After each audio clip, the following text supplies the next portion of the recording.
Kendimi bildirersen çok yandı yoksa yok. Küley olsan saçlarını daramağa koyarsan mı?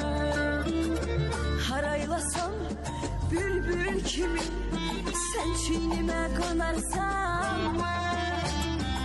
Her küleyden hüner olmaz bu saçları daramağa. Ben o bülbülden değilim, uçum konum her budağa. Göz yaşı tek akaydım ben senin o gül yanağına. Dağ döşünde bulak olup öpeydim bal dudağına. Dolanım başına dolanım, dolanım başına dolanım, dolanım başına dolanım, dolanım başına dolanım, dolanım başına dolanım, dolanım başına dolanım.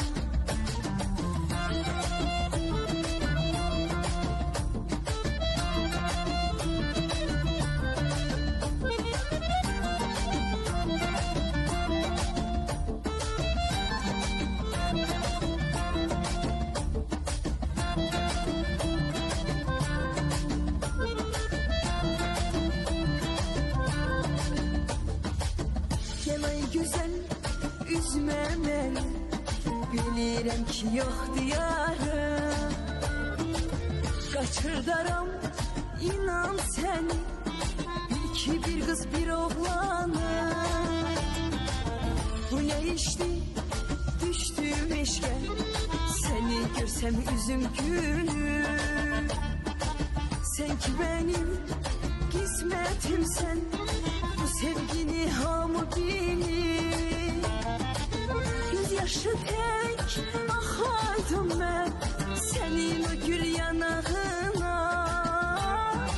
Dağ döşünde bulak olup öpeydim bal dudağına.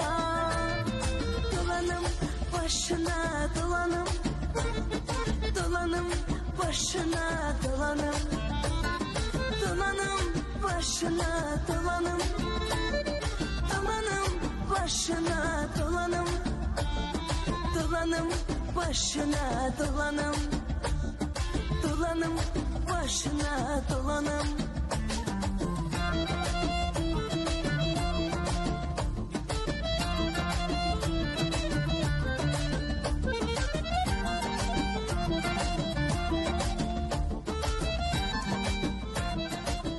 Teşekkür ederim.